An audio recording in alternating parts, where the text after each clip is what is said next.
It looks like winter is finally beginning to stretch its icy fingers across the panhandle here in Florida. The days are getting short, the weather's getting cold, and I thought, might be time to go ahead and light the fireplace and get a little warmth back in the house. I also thought maybe it might be time to talk about some traveling, maybe talk about some locales where you might find some warm places, maybe some cold places, maybe some strange places. So, welcome to today's Cozy Horror with me, Dr. Plague, and a roaring fire and some wonderful tales for you. Sometimes it's nice to get as far away as you can, somewhere tropical, somewhere with sand and sun and fun. But when your exciting locale turns out to be a prison, it's hard to get away. Liz couldn't really say she didn't know why she was here, but she could question why. Why a wise and just God would leave her here was beyond her, and if this was his plan, she wasn't sure of his wisdom. She could see him standing in the shadow of the palm trees, eyes red like a dog caught in the flash of a camera. All it did was stare, but she felt as if it wasn't all it intended to do. The trip had been one they'd planned for years, a girls' trip to the Bahamas, just her and her old sorority sisters, on a cruise for 5 sun-soaked days. Liz had been looking forward to it. It'd be nice to get out of the house for a while. Her BA in administration had mostly made a great dust catcher in the last 8 years since her graduation. Between the kids, the house, and her husband, and her call center job that she did to bring in a little spending money, she had little time for anything else. Well, that wasn't entirely true. Liz had contented herself with talking with her old sorority sisters, Janet, Claudia, and Maria, about their lives and what they'd all been up to. Janet wrote for a food blog, she and her husband jet-setting around as he ran his export business, and Liz loved to hear about all the foreign places she found herself in. Claudia was a lawyer, always the brains of the bunch, and Liz often celebrated with her over the computer about her courtroom victories. Maria was a designer in New York, and Liz would be lying if she didn't admit that she grudgingly lived vicariously through her bestie. Maria lived like one of the girls on Sex and the City, with a constant diet of different men, different gigs, and different problems that seemed to fix themselves before they got out of hand. Liz's life, in contrast, was pretty mundane. Her friends gushed appreciatively over the pictures of her kids, none of them having any, but it was clear that their admiration was mostly lip service. They were out living spectacular lives, while Liz was stuck in the gilded cage with her eggs. She was comfortable. Harold was a good man who took care of the bills and gave her whatever she wanted. She loved her kids dearly, but watching her friends as they went about their lives made her feel like hers was going nowhere. As she sat beside the fire, alone and watching the red-eyed creature, she now wished that she had stayed in her comfortable rut. When she had told Harold about the trip, his only real concern had been who would watch the kids. Harold was a dutiful husband, but he reminded her of an old song her mother had liked. She couldn't remember the name, but her mother had played it on cassette as she cleaned the house. Harold reminded her of a line from the song, one her mother always sang in tones of deepest disgust, a line that embodied Harold as much as it embodied her own father. "I'll raise the children while you go have a beer. Where is my John Wayne? Where is his shining gun? Where's my lonely ranger? Where have all the cowboys gone?" It was a good line. It had encompassed her life so well. Harold was not the owner of an export business.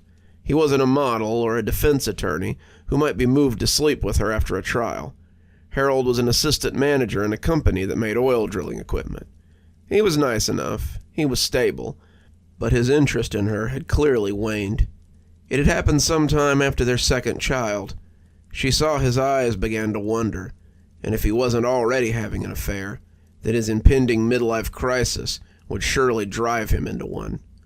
She had assured him that her sister would watch the kids while he was at work, but that he might have to miss his after-work bar trips this week. I'm sure she'll watch them on Saturday, though, so you can meet your associates at the links for your golf game. In retrospect, she thought he might have been a little too glad to hear how her sister, 19 and home from college, would be coming to sit with the kids. But that might just be in her head. The news that he could still golf on the weekends had softened his mood a bit. He even slipped her a few extra hundreds so she could fly to Orlando instead of driving. The idea that she might be stuck in traffic and miss her cruise was comforting now. But as she thought about the reunion with her friends, it brought a smile to her cracked lips. They had all met at the airport. First Liz and Maria, with Janet and Claudia flying in an hour later. The four had gone to dinner, drinking and talking about what they'd been doing, and finally boarded the boat at nightfall. They'd had a grand send-off with fireworks and champagne, and the four of them had talked excitedly about what they would do once they arrived in the Bahamas. "Hope your husbands gave you a day pass, ladies," Maria joked with Janet and Liz, "'cause you never know who you might meet on this trip." As Liz stared at the man-shaped thing, its unblinking eyes focused on her like twin beams. She wasn't sure that this was the someone that Maria had meant. It had all been smooth sailing until the second night. The four of them had drank at the bar, dined in the main hall, watched a few of the floor shows, and gone to bed thoroughly pleased. Maria had come in a little later, after leaving with a fella from the bar, and Liz wondered if she might pick up a fling of her own. She had turned red at the thought. Did she dare do such a thing? She didn't think she could, but who knew what a trip might bring? The second day had been spent around the pool. Liz was a little more self-conscious than the other three. She'd never quite gotten her figure back after her second child, but that didn't stop the eyes from finding her. They soaked up the sun, pretending to ignore the ogling eyes of those who looked, and Liz felt desired in a way that she hadn't since college. Harold did his duty at least once a week, but she'd come to suspect that that was out of habit. The men who looked at her and her friends seemed willing to do far more than their duty, and the thought made her smile as she watched them from behind her sunglasses. They had dressed in their best that night, their reservations at the captain's table being semi-formal, and Liz thought she might find herself in someone else's bed besides her own later. She was feeling confident in a way that she hadn't since she had met Harold, and as they laughed over drinks and appetizers, she wished the night would never end. When the ship stopped suddenly, groaning as if it had hit something, and lurching like a wild animal, she hoped she was asleep in her bunk still, her afternoon nap still ongoing. Now she knew better. As she felt her eyes getting heavy and heard the strange singing that had marked every evening after the first, she knew that the nightmare never ended. They started to evacuate soon after the sudden stop. The ship had run up against something, and it had shredded the side. Liz and her friends were shoved into a lifeboat with about a dozen others. They bobbed out into the night as the boat rode low in the water, its guts filling with the balmy island sea. Liz reflected that at least there had been enough boats for everyone, as the crewmen rowed them towards a collection of islands nearby. As Liz sat beside her friends, the adrenaline starting to ebb and the ocean rocking her amidst the warm bodies, she felt herself starting to drift off. You'd have said that such a thing was impossible, but she could hear others yawning and one particularly loud snorer behind her. She leaned her head against Maria and felt the other woman breathing heavily. It appeared Liz wasn't the only one getting tired, and as she drifted off, she thought she heard the first snatches of a song that would become very familiar. When she woke up, she found herself alone, the boat beached as the surf pushed it in and out amongst the sand of some unknown island. Liz had no idea how long she had been there, but the fact that she was alone filled her with a palpable dread. Where had everyone gone? Was she the only one left out of the 20 or so people in the boat? She got up, but immediately sat down as her sleeping legs refused to hold her. She tried to rub some of the feeling back into them, her hands as numb as her legs, and that was when she noticed the thing around her finger. It was a ring, woven from coconut fibers, and she couldn't remember seeing anything like it before. Where had it come from, and who had put it on her? It was tight on her finger, but Liz couldn't call it uncomfortable. It sat flush against her skin, and as she lifted it up to take a better look, she saw the creature for the first time. The island swam with fog, the trees and sand leading her to believe that it must be tropical. She had seen him in the mist, leaning against a palm tree as he stared at her. The two locked eyes, and she felt her skin crawl as he stared silently. It was as if they were the only two in existence, and the longer it went on, the less human he began to look. His arms became less human as they thickened and waxed and waned. Its legs appeared to double, then triple, and its head bulged oddly before returning to its normal dimensions. It was man-shaped, but certainly no man. They stared at each other for what felt like an eternity, but when it turned its head suddenly, the spell was broken. She heard Maria calling her through the fog, and when she turned back to look, it was gone. "Glad you're finally awake," Maria said. "We got a little worried when you wouldn't wake up." How long was I out for?" Liz asked, getting shakily to her feet as the pins began to recede. "Nearly a whole day. We left 3 others out here with you. Did all you wake up at the same time?" Liz shook her head as Maria took her arm and led her up the beach through the fog. "We've been trying to make something that will get the attention of ships or planes, but the fog is so thick I'm not sure anyone will see us. The rest of us have been trying to get some shelters up, but it's hard to find materials and all this." As they came through the fog, Liz could see that there were around 15 others milling about. Men, women, even a couple of kids went about their tasks without much enthusiasm. They looked at Liz disinterestedly as she and Maria approached, and Liz saw Janet and Claudia as they turned rocks into words so a plane might see them. They both waved as they walked over to them. The rest of the day was spent raising lean-tos and setting up fire pits. She met some of the others, her fellow castaways, and they seemed to have quite a mixed bag. There was Ben and his sister Catherine, Angela and her daughter Celeste, Margot, Roger, his boyfriend Francis, Tracy, who carried around a typewriter case with a manuscript inside, Gail, Kathy, and her son Gregory. They feasted on nuts and fruit, coconuts, and some little crabs that Ben and Francis had managed to scare up around dusk, and as they ate, the group discussed what they would do tomorrow. "It might be nice to take stock of the island," Ben said. "Find out if there are any others here." "A source of fresh water might be good too," Maria put in, and Liz couldn't help but notice that she kept looking shyly at the older man as he agreed. Liz tried to keep up, but it was hard to focus on planning. It's hard to focus on anything with the pair of red eyes that stared at her from the nearby palm tree. No one else seemed to have noticed it, and the longer it stared, the more she realized that it was staring only at her. Whatever the creature was, it seemed to have eyes only for Liz, though the attention was far from flattering. Her finger itched, and Liz realized that it was the first time she had thought about the ring in a while. She wondered if it had been given to her while she slept. Why not just take her too, if it had gotten that close? As the others began to get comfortable, Liz watched the creature in the fog as it stood its lonely vigil, which was why she was still awake when the singing began. Liz didn't know where it came from or whether it had anything to do with the mysterious voyeur, but she blinked a little too long and found the red eyes had gone when she was awake. She sat blinking, the sounds of snoring vibrating around her. The night was suddenly split by a heavy baritone.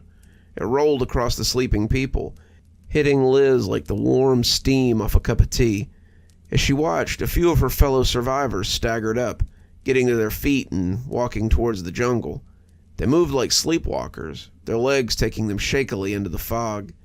In the dark, Liz wasn't certain who it had been, but in the morning, there were 2 less than there had been the day before.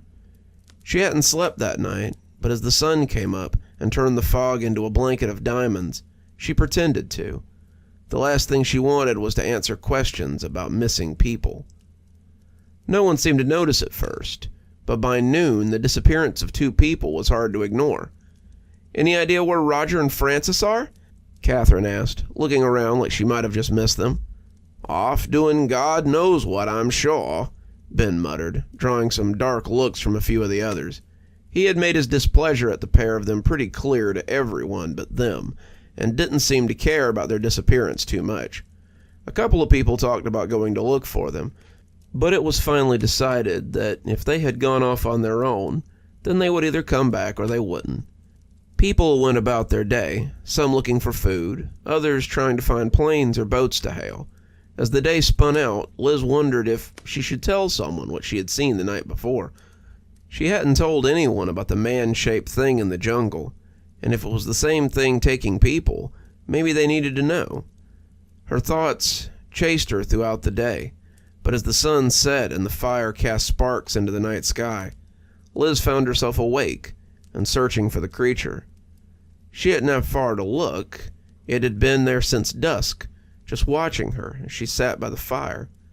The fog was still a thick pea soup, and the image within it swelled and distorted as she kept an eye on it. Her head dipped and jittered as she tried to stay awake, but when the singing began tonight, it was like a sweet lullaby. She saw 3 shapes rise around her, the fire turning them into silhouettes against the sparks, and as they stumbled away from the dancing flame, she tried to call out to them, to raise some kind of an alarm. She was fading away as the deep, resonant voice drowned her amidst the crashing waves of the beach, however, and soon she found herself asleep. The camp awoke to find they were 10 now, and Liz discovered that one of the shades had been Claudia. Another had been Angela's daughter, and she was beside herself with grief. "Has anyone seen Celeste? She was right here next to me when I fell asleep last night." "We should go look for them," Maria suggested, looking pleadingly at Liz and Janet as she tried to move the others to go with her. Most didn't seem keen on going off into the mist to hunt for people who'd disappeared, especially if there was something out there taking them.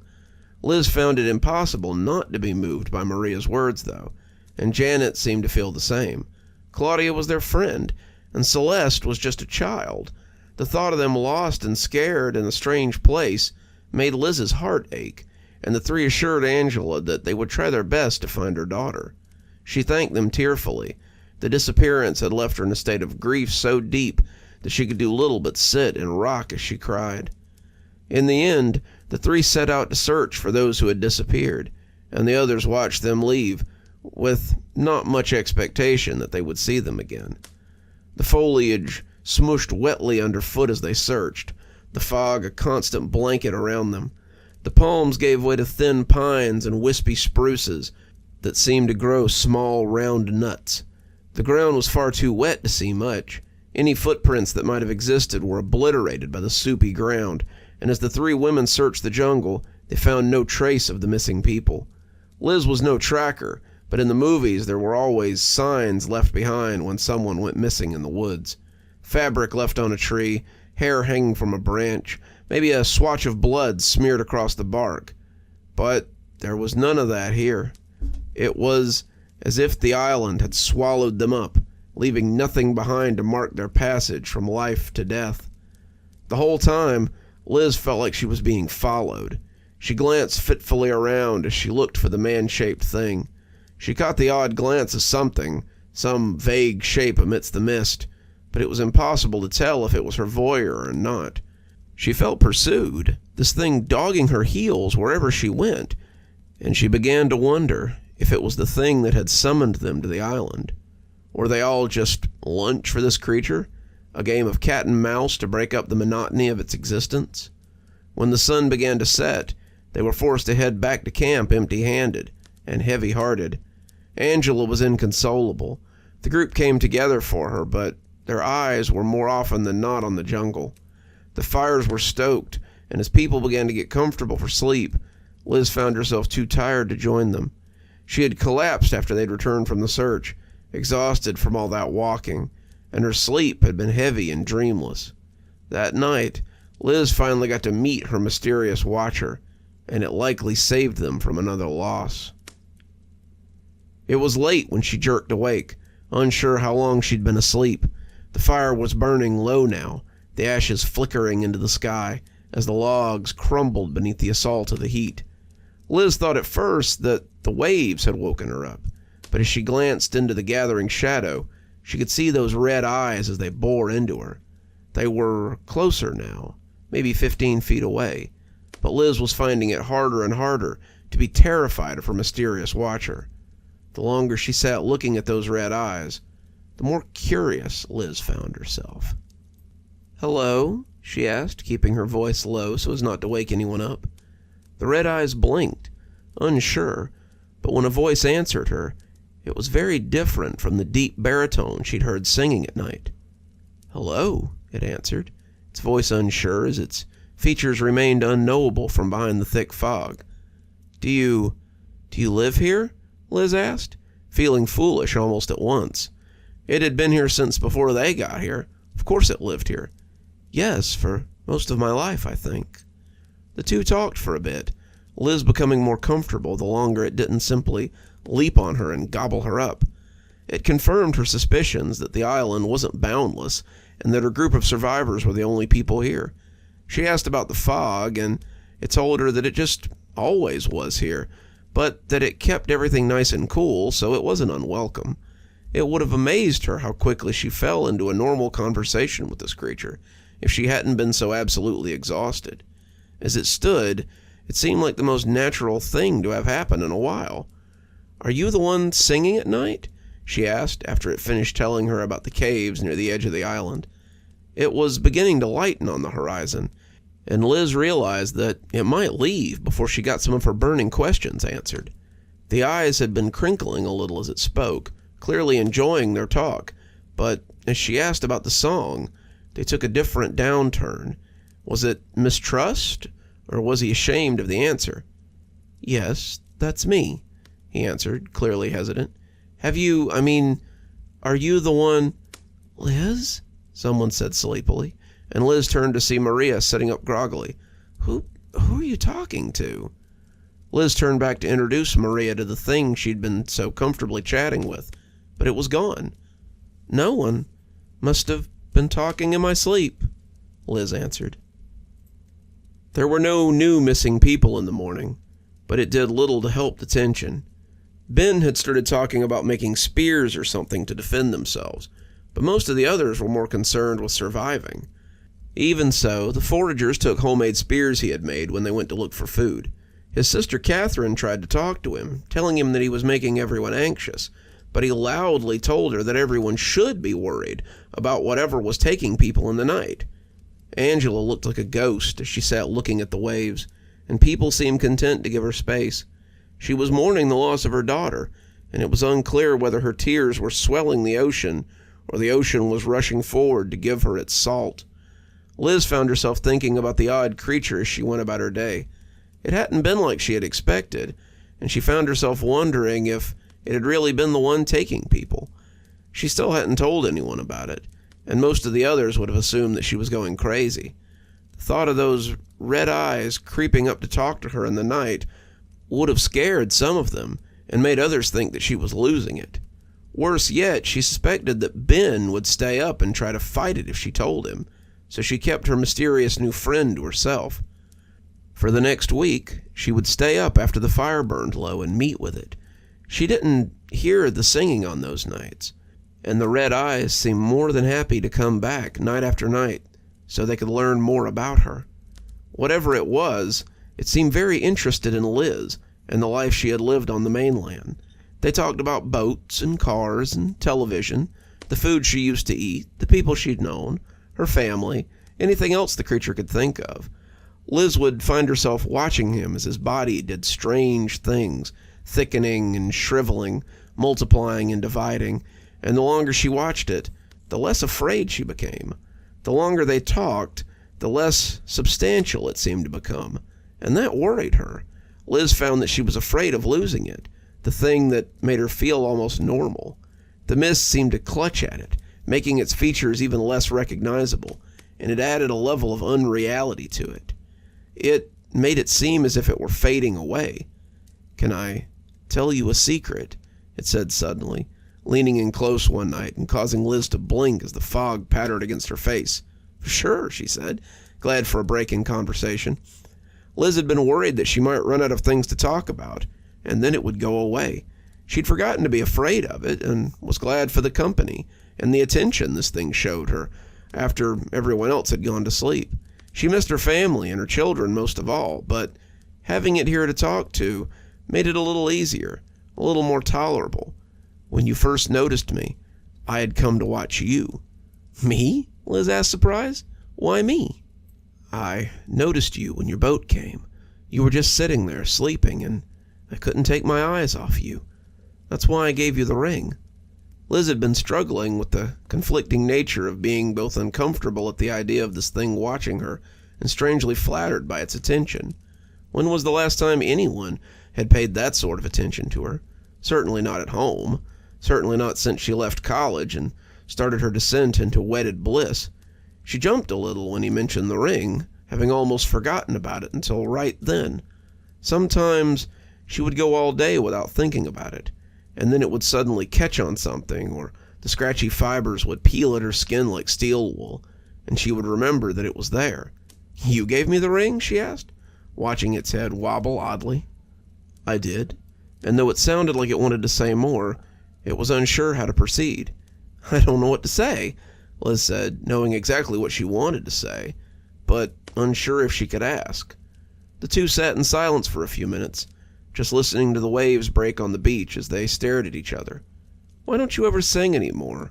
Liz asked suddenly, causing the eyes to back up a little bit. They backed further away, getting closer to the tree line, but still unable to look away from Liz. Why don't you sing any more?" she asked again, and this time it sounded like an accusation.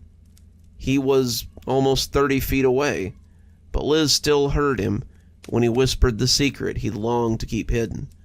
"Because I don't want to hurt you, but I'm so hungry." As the sun came up, dispelling some of the fog, Liz was left with nothing but her confusion of mismatched feelings. Whatever he was, he managed to hold out for another 3 days. Liz didn't see him again until the third night, and that was when she heard the singing. Liz had thrown herself into any task she could find, trying to take her mind off of him. She wasn't exactly sure when he had gone from it to a him, but the transition made her wary. She'd been working to leave the island, wanting to return to the life she'd known, but now her tasks seemed so pointless. Maria had started lighting fires along the coast in an attempt to get the attention of a passing ship. Janet wanted to make a map of the island, something they could use to explore deeper for supplies. Ben wanted to find better shelter in case the weather changed. Gail wanted to try to find out if they could see the shipwreck at some point on the island, so they could get their bearings. Tracy just wanted to sit and work on her manuscript, and the others seemed content to just exist here until it was all over. It all seemed very trivial to Liz. Despite this, she threw herself into anything that came her way, whether it was scouring the island for resources, looking for somewhere to move the group, or just feeding fuel to the multiple signal fires. All the while, she could feel the eyes of her admirer as they followed her. She never saw him lurking in the mist, but she could sense his presence. He kept his distance, watching her from afar, and Liz was worried that she had offended him. She had suspected that he was the one luring people away, but she hadn't really understood the implication until he'd spelled them out for her. They would never find their fellow survivors, no matter how much they searched, and it was strange to feel so attached to someone who saw you as food. Angela had disappeared on the second day, but Liz doubted that her new friend had anything to do with it. Angela had done little else but weep for 2 days, the sea drinking her tears greedily. She wouldn't eat or drink, wouldn't come to camp no matter what the time, and when they woke up to find her stretch of beach had gone empty, Liz assumed that she had just wandered out into the sea. It might have been the kindest thing for her, but Ben had other ideas. With only 9 of them, Ben and Gail were now carrying clubs and accompanied anyone who left the camp to forage. They had appointed themselves as de facto guardians of the camp, and Ben seemed to have decided that he was their leader. He and Catherine argued often, but his patience for her seemed to be running thin. Kathy and Gregory had taken to sleeping close to Liz and her friends, and Kathy kept a protective arm around her son at all times. Tracy slept with her arms around her typewriter case, holding it like someone might a stuffed animal, but even she had moved closer to the group for protection. When Catherine came to join them on the third night, they all slept in a shallow pile, like rabbits in a warren. Ben and Gale sat around the fire, blinking owlishly as they kept watch. But to Liz, it began to feel more like a prison camp than a group of survivors. Liz woke up on the third night to the sound of singing. She found herself looking for those piercing red eyes amongst the fog, and found his shadowy body not too far away. Dark forms imposed themselves across her vision, and she watched them lumber into the trees before realizing what had actually woken her. It was only Ben by the fire now, Gale having left to go with her mysterious admirer, but now only Tracy's battered typewriter case was left to mark that she had existed at all. Some of the others were beginning to squirm, but instead of lingering, the music began to fade almost at once, making a couple of them jerk quietly as they sat down. One of them had been Janet, all three of the women sleeping close enough to each other for some semblance of protection, and as Liz settled back in, she found herself feeling torn about the absence of her mysterious new friend. Ben was upset the next day, enraged by the loss of Gale, and the others stuck close to camp that day. A light rain had blown in, and they seemed content to fix the boat tarp they had taken off the lifeboat to keep the worst of the rain off the fire. They huddled underneath it, shivering as the storm pattered around them. Ben stayed up late, his sleep utterly forgotten, but Liz's visitor didn't come back that night. She supposed he was full after eating so well the night before, but Liz still found her own sleep difficult.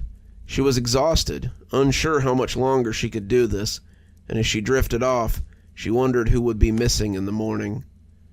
When Janet's hand slid out of hers, Liz sat up in time to watch her walk out into the rain. The singing was getting farther away already, and when she looked at Ben, she found that he was snoring in the sand after tumbling off the log he'd been sitting on.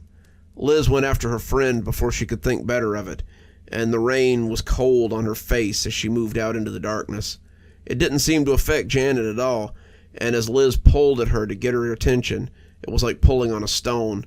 She strained at her, looping her legs around her as she tried to trip her up, but Janet's eyes were set as she made her way into the woods.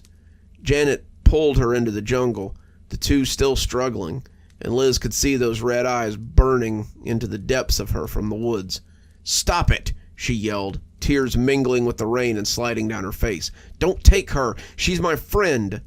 There was silence in the jungle, broken only by the falling of the rain as it hit the thick fronds of the trees. It was almost too loud for her to hear when he spoke, but it was just loud enough to reach her as he slipped into the wet blackness of the surrounding jungle. "Sorry, it's my nature," said the scorpion to the frog. She was left to ponder that as the rain soaked her to the bone, leaving her confused and apprehensive. Maria wrapped Liz in a hug when she came back, the camp awake and holding torches. They had spears too, even Gregory, and Ben pressed one into Liz's hand as Maria let her go. His eyes mistrusted her, but were resolved. He was clearly suspicious of her, but with only 6 of them remaining, he was forced to put his misgivings aside. "We're going after it," he said. And as her eyes grew wide, Ben smiled knowingly. "That's right. I've seen it too. I saw it tonight as you tried to drag your friend back, and I've seen it lurking around the camp more than once. I'm still not sure it's the thing that's taken people, but at this point, I don't much care. We're gonna find it. We're gonna kill it before it kills us." Liz wanted to deny him, wanted to scream at him, wanted to stab the spear into him and make him shut up, but instead, she fell in with Maria and let him lead her into the semi-darkness. She felt claustrophobic as they made their way into the jungle. Ben had no clue where he was going, but as the sun rose over the horizon, he kept them moving as their torches burned low and their clothes clung to them. They had set out with bellies full of fire, determined to find this thing.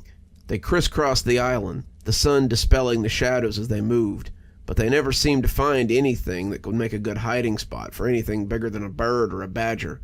The longer they searched, the more frantic Ben seemed to become. "Where are you?" he kept whispering, looking around frantically as he stalked the groves. "It has to be here somewhere." His need to find the creature seemed insatiable, but by noon, Ben was forced to admit that he had no idea what he was doing. The group was tired and hungry, their legs hurting and the fire in them now quenched by the mist as they turned back towards the campsite. Ben seemed completely demoralized. Catherine finally put a hand on his shoulder, reminding him that they were exhausted and needed to eat, and he was finally forced to turn around and head back to camp. They had covered the whole island, beach to beach, and found no sign of Janet or anyone else. As they trudged back, Ben wasn't the only one looking downtrodden. They all knew that come morning, they would likely be 5 instead of 6. Liz sat by the fire now, remembering the last few days with sobering clarity. Ben had been taken next. He had tried to stay up and keep watch, wanting to catch this thing so he could keep them safe from it. But in the end, he had succumbed and fallen asleep. They had all been so tired after trudging through the jungle, but when they woke up, he was already gone. Kathy was next, and Gregory's cries had brought the rest of them around the next morning. By then, the 4 of them had been frantic. No one wanted to be next, but it seemed inevitable. They were all tired, their meals growing smaller as their numbers dwindled, and they were utterly trapped by the island they now found themselves on. They couldn't fight him. They couldn't escape him. They were nothing but cattle, just waiting for the slaughter. Catherine went next, but by then, Liz already thought she knew what she had to do. When he returned the following night, she was waiting for him. He seemed confused when he found her awake, Maria and Gregory snoring around her, and when she put a finger to her lips, his nod made her stomach churn. "What will you do when they're all gone?" she asked, watching the fire dance between them as the mist made it hiss. He didn't answer her, his red eyes boring into her as he hunkered and watched. "You seem to be saving me for last. Do you hate me so much that you'd make me watch the people I care about disappear before it's my turn?" "Never," he blurted, and she shushed him as Gregory stirred. "I would never torture you like that. It's only that I can't bring myself to hurt you. I need to eat to survive, but I hate that it must come at the expense of you." They pondered this for a moment, the fire hissing and spitting like an angry cat. "What if I went with you now? Would you let these 2 go and take me?" He was silent, but his nod was all the answer she needed. "Lift the mist and let them go, and I'll go with you." He seemed startled. I can't promise your safety. It's hard for me to control my hunger, as you've seen. I'm not sure I could forgive myself if I hurt you. I'm sure you'll have no trouble calling more boats here, just like you did to ours, right?" The eyes looked away sheepishly, but he didn't bother to deny it. "How did you know?" "I guessed. Just like I guessed that this ring might be stopping your song from calling me away at night. Right?" He nodded again. "It won't protect you, though, if I decided to just gobble you up one day when I got hungry." "It's a chance I'll have to take," she said, getting up and walking towards him. The red eyes widened, but as she walked into the mist that surrounded him, the cold membrane encompassed her and accepted her. Liz felt conflicted as she watched the boat leave with Maria and Gregory. The sound of the deep whistle had brought the 2 around as the sun rode high in the morning, and Maria had called her name for quite a while before leaving with the boy. The ship had seen the messages on the beach, seen the smoke from their fires, and Liz had been afraid that Maria wouldn't go for a minute. As the boat grew smaller and smaller on the horizon, a part of Liz wished she was on it. Another part had already accepted that this was her new home, as certain as she was that she belonged with the man whose strange hand now clutched at hers. As strange as it sounded, this had been the trip she wanted. Her old life seemed so dull now, Harold and her children had already started to fade as she stood beside this strange creature. As she turned to look at him, she wondered if she would become like him one day. Maybe he had been like her once, before being discovered by something like him. Maybe he had left a life like hers behind, sacrificing everything because it felt right. Regardless, this was her home now, and as she turned to look at him, she felt complete in a way that she had never felt before. Fire's really getting warm. I can feel it from over here. It's nice to sit here with all of you and feel that warmth just wash over me. Moving is never easy. Neither are funerals, and I suppose this story has both. Sometimes when a family member dies, they leave us something, an object or a memory or a strange new home where we might find other strangeness just down the hill. So, in this story, let's bring in the new flesh and wish it a long and happy life. The town of Ingleswood was in the middle of nowhere, according to the map. I'd never heard of it before. Neither had any of my friends when I asked them before leaving. Even more strange was receiving a correspondence from a relation I hadn't spoken to since I was a young child. It had come out of nowhere, a letter proclaiming my great-uncle to be dead, and informing me that I had inherited a slaughterhouse in a town I had never heard of. A slaughterhouse, of all things. I might have thought it was a prank, had there not been a rusted metal key included in the letter. Somehow, part of me knew the key was real, and that it belonged to the slaughterhouse my great-uncle had once owned.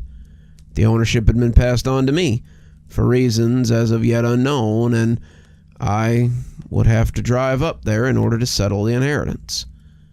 Which is why I was currently driving down a long serpentine road through a dense cluster of trees. It was still early afternoon, but the sky was gray and heavy, casting a dismal pall over the forest.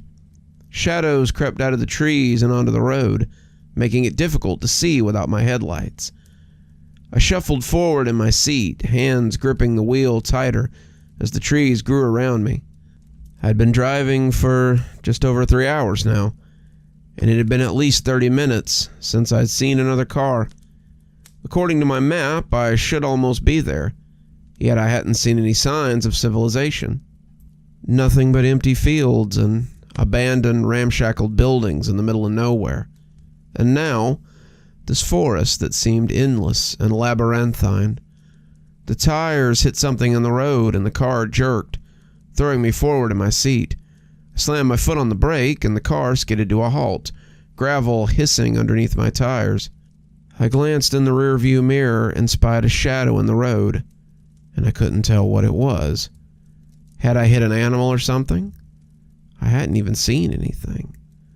I debated ignoring it and driving off, but in the end, I cut the engine and climbed out of the car. The air beneath the trees was cold, and goosebumps prickled the back of my neck as I walked over to the misshapen lump in the road. The smell hit me first, the smell of old rotten blood. It was an animal carcass, a rabbit maybe, or something. It was too mangled and bloodied for me to tell. Flies buzzed around the torn flesh, the gray glint of bone poking from beneath the fur. Whatever it was, it had been dead for a while. I stood up and shook my head, lip curling against the stench. I'd move it off the road, but I didn't have anything with me that would do the trick, and I'd rather not touch it without proper protection. I would just have to leave it. Maybe carrion birds would come and pick it up later. I returned to my car, feeling a little bit nauseated, and drove off, watching the dead animal disappear behind me. 15 minutes later, and I finally broke free of the forest. Muted gray sunlight parted the clouds, dappling my windshield. On the other side of the trees were more fields, still noticeably empty. I found it odd that there were no cattle around, no sheep or pigs either. What was the use of a slaughterhouse if there was nothing to slaughter? In the distance, I glimpsed a small cluster of buildings. It was more like a settlement than a town. Stone and brick and straw. Not the kind of place I expected to find myself inheriting a building. Had my great-uncle really lived out in the middle of nowhere?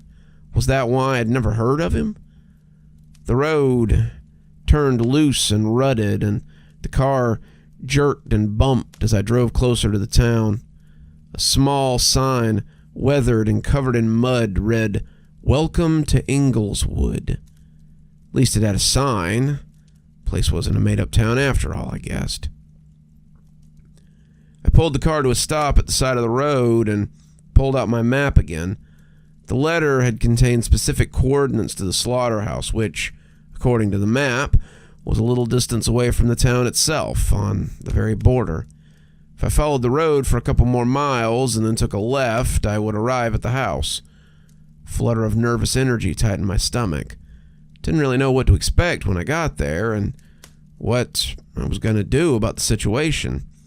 The only reason I'd driven down here was to get a better understanding of things, assess the area, try to figure out what to do. Should I just sell the slaughterhouse, or should I move here? The latter option didn't sound particularly appealing after getting a glimpse of the area, but wouldn't know until I had a proper look around, I guess. I followed the loose gravel road for a little while longer before spotting a turnoff to the left. The remains of a broken stone wall lined the path, and I spotted another sign that was too rusted to read. Signaled to turn, even though there was no other car in the area. I followed the path through the sheltered wooden area until I reached a small house. It was more of a cottage, really, with white brick and a thatched roof. The place had an air of dilapidation about it, as though nobody had lived here for quite some time. Considering my great-uncle had passed recently, I knew that wasn't true.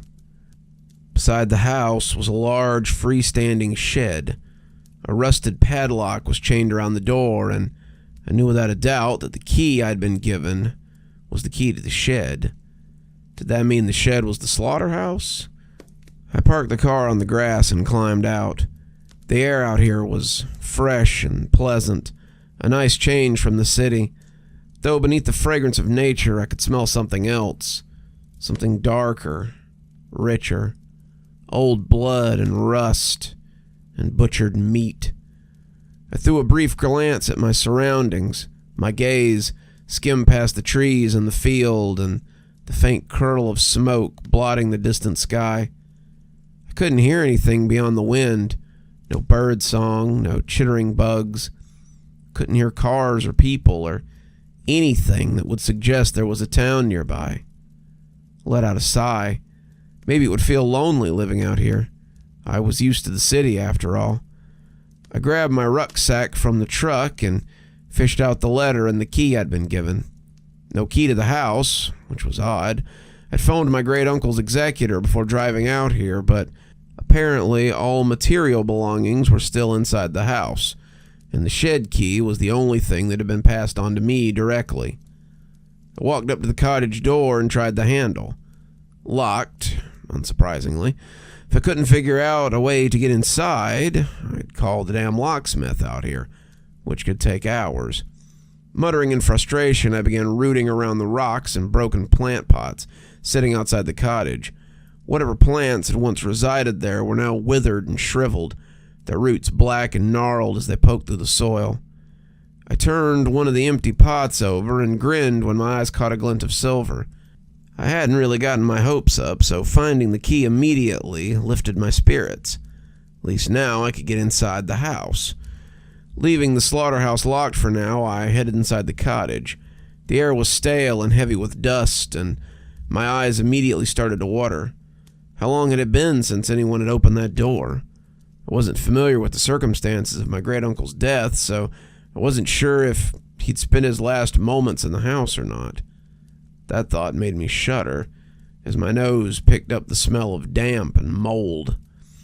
Apart from some minimal furnishings, the house was mostly bare. I didn't know what kind of man my great-uncle had been, but apparently he didn't like clutter, and very rarely dusted. I ran a finger over the sideboard in the hallway and grimaced as a thick layer of dust clung to my skin. If I did decide to stay here, I was going to take a lot of work to get this place up to standard. The longer I stayed here, the more I wanted to leave without looking around. But I couldn't ignore it forever. At some point, I had to assess the state of the slaughterhouse and make a decision about what to do. I went through each room, casting a cursory look over the furniture and testing the electricity and the water supply. Everything seemed to be running, which was a bonus. I'd already planned to stay the night here, so having hot water and lights would make it a lot easier. Upstairs, I paused on the landing and peered out the window. At the back of the house was a field of brown, uncut grass and some stilted shrubs. I could see the edges of the shed beside the cottage, the old wood stained and weathered.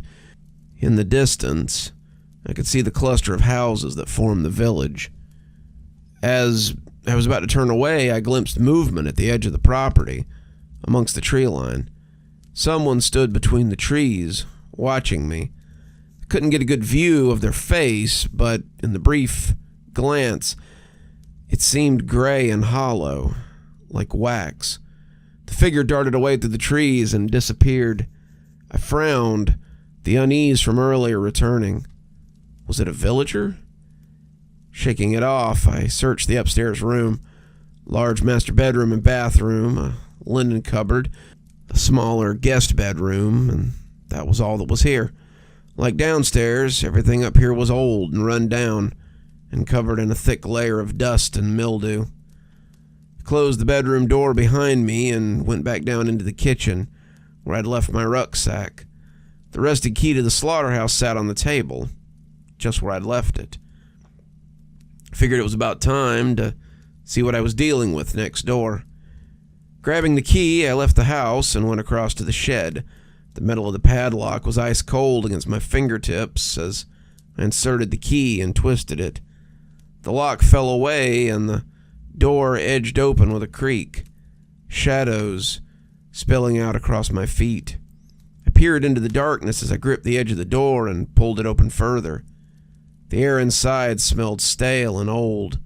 The same undercurrent of old blood ran beneath the surface. Drawing in a deep breath, I pushed the rest of the way in and stepped inside, letting the dull afternoon light filter inside. The slaughterhouse was nothing like what I'd expected. Inside was nothing but an empty shed. The wood was damp and starting to rot, the ground full of old hay. There was no equipment that you'd expect in a slaughterhouse, no cold room to store meat. It was just an empty shed. Perhaps it wasn't a functioning slaughterhouse after all. Then why had it been called such in the inheritance?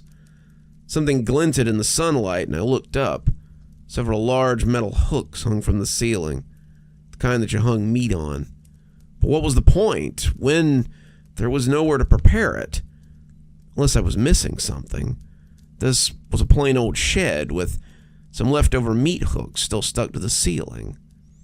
I raked a hand through my hair and sighed. Was it a waste coming all the way out here? I shook my head. Not a waste. I still had to figure out what to do with this place, now that it was legally mine. Leaving the slaughterhouse, I relocked it and pocketed the key before heading back into the house. It was getting on in the afternoon, and I was tired from driving all morning, so I decided to grab a bite to eat while considering my options. By the time evening had rolled around, I still hadn't made up my mind about the place. There wasn't much merit in staying here if the slaughterhouse couldn't actually be used, and I didn't particularly fancy being stuck in the middle of nowhere. I could sell it, but not as it was.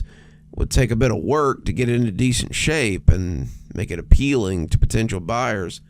The final option was just leave it here to gather dust, but it seemed like a waste. I had debated heading to the village to see who lived there, but after spying the strange figure watching me from the trees, part of me had been reluctant to venture too far from the house. Maybe I'd walk down there in the morning. As dusk grew outside, shadows encroaching further into the cottage, and a chill crept into my bones, I turned on most of the lights and went around drawing the curtains to block out the night. I wasn't fond of sleeping in unfamiliar places, so I spread my sleeping bag on the floor of the downstairs sitting room instead of upstairs. Using hot water from the kitchen, I made myself some instant noodles and ate them from the packet, listening to the radiator clank and groan as it rattled to life. Being on my own in a strange house was starting to make me feel a little unsettled, so I turned on the television to fill the silence. Nothing but static burst from the screen, so I switched it off just as quickly. With nothing else to do, I headed to bed early. I nestled into my sleeping bag and spread another blanket over me to ward off the chill. Fell asleep the second my head hit the pillow. I woke up early the next morning to the sound of someone tapping at the window. Blinking away the grogginess, I sat up. The room was still dark, shadows lingering around the edges.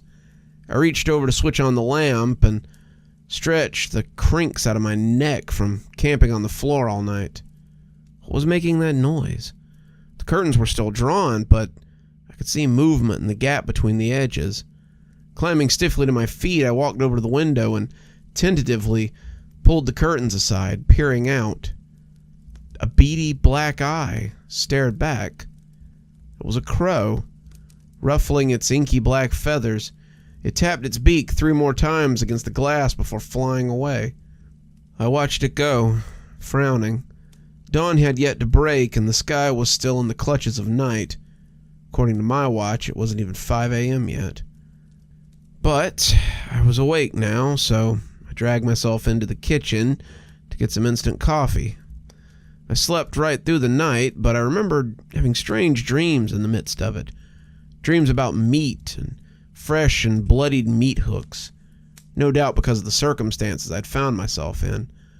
When I returned to the living room, I found the key to the slaughterhouse sitting on top of my rucksack. I thought I'd left it on the kitchen table, and seeing it elsewhere left me momentarily disconcerted. Had I moved it there?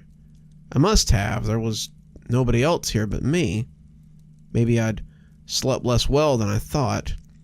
I didn't trust the pipes enough to have a hot shower, so I changed into a fresh pair of clothes and drank my coffee until the light grew outside.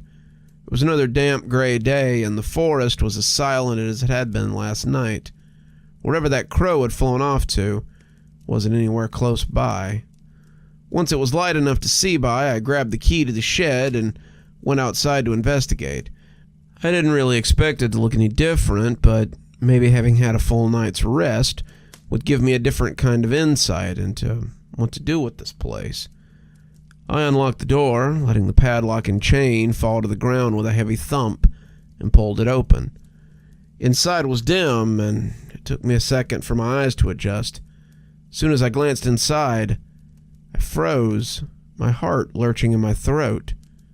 The slaughterhouse was no longer empty.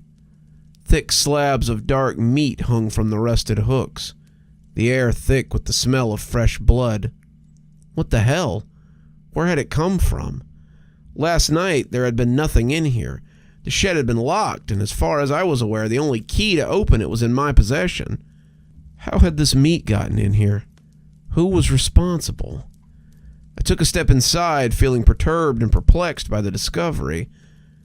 There was just under a dozen chunks of flesh, as lean and expertly cut, glistening red in the morning light.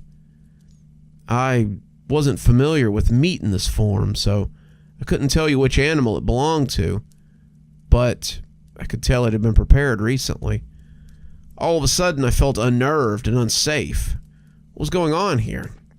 This was supposed to be my property, yet someone had clearly been creeping around here last night, hauling slabs of meat into my shed. I didn't like the thought of that at all. As I tried to sift through my thoughts, I heard approaching footsteps from behind.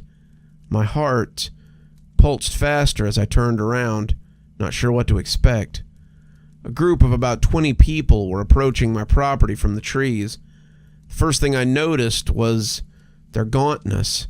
Like that mysterious figure I'd seen in the forest, their skin was pallid and their flesh sunken, their clothes hanging like rags off bony shoulders.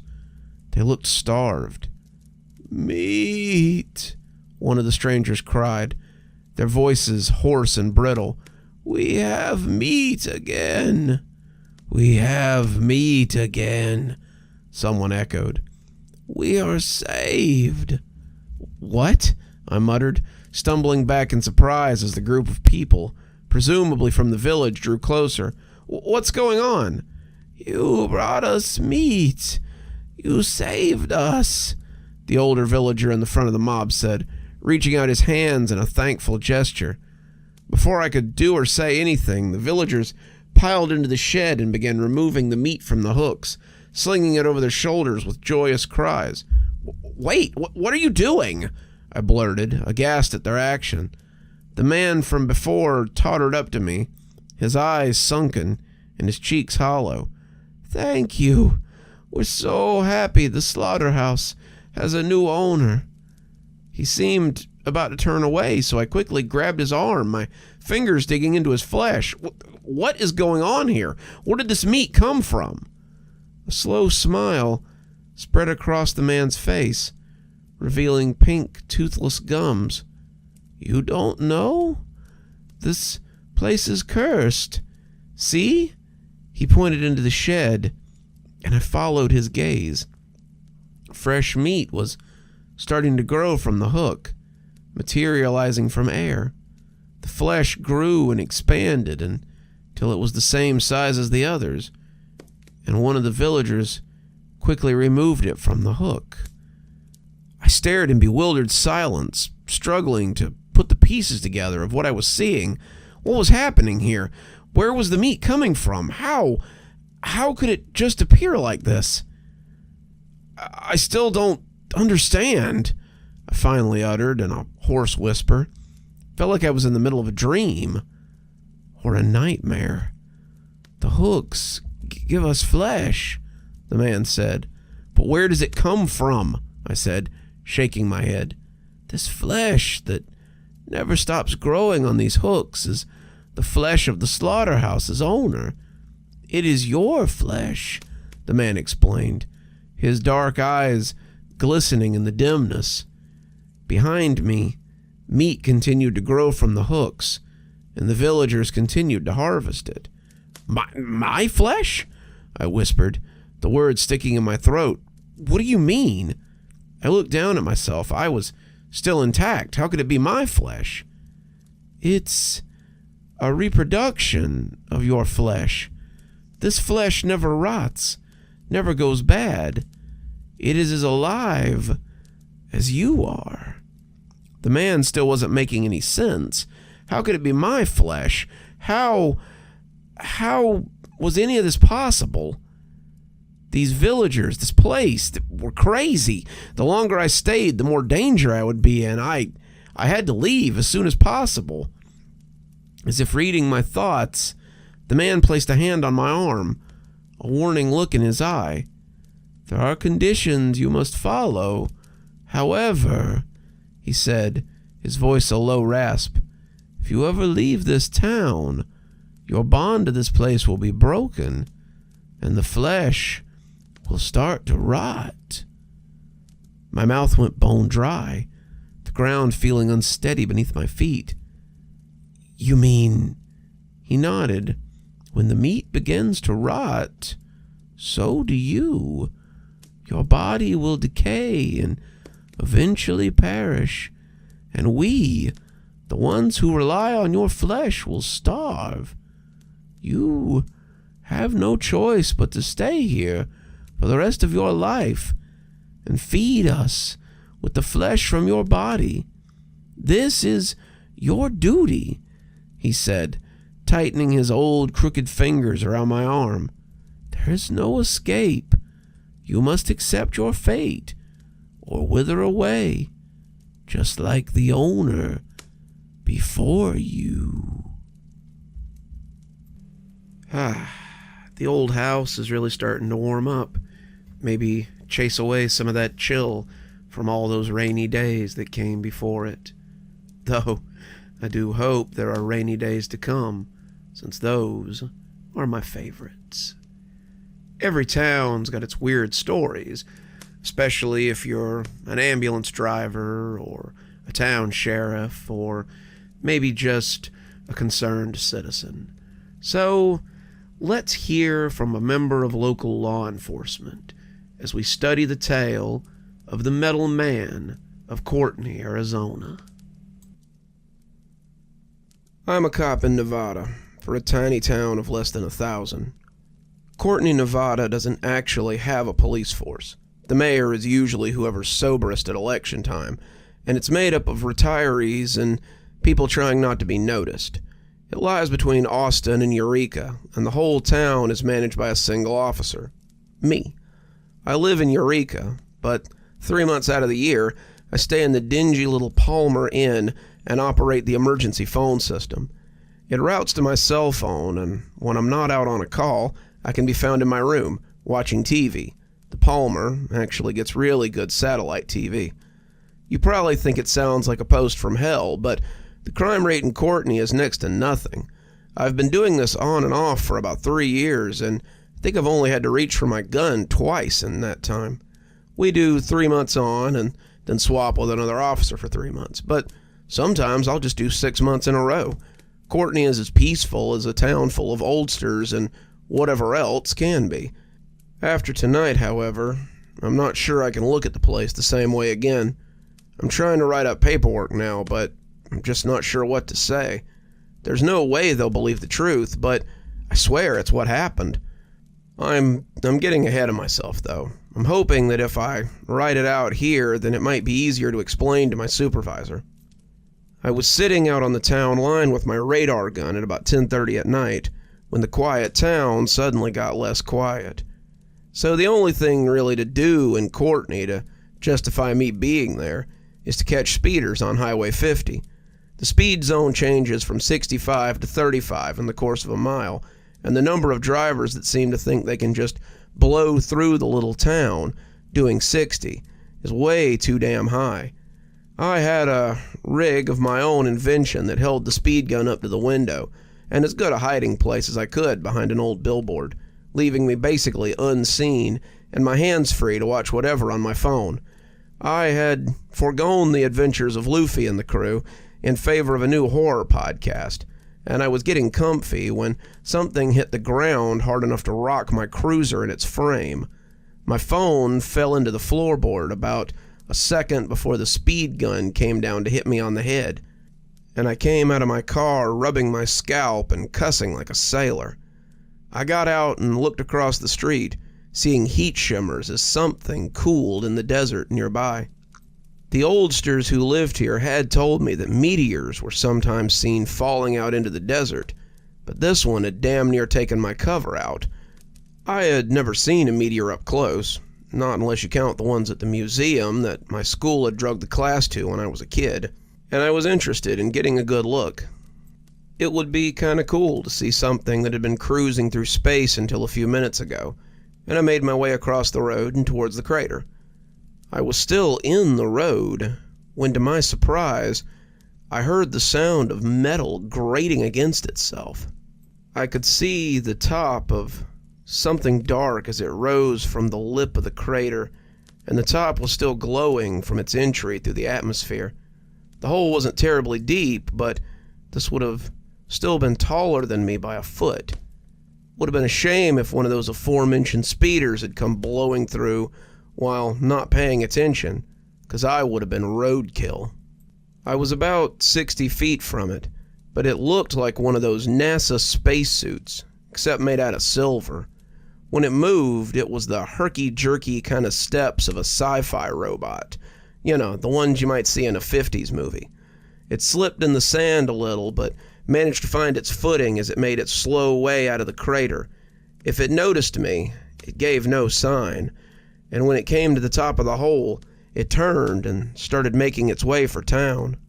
I hadn't noticed before it got on solid ground, probably because the sand was running down to quench it, but when it stepped, its footsteps left little fires behind.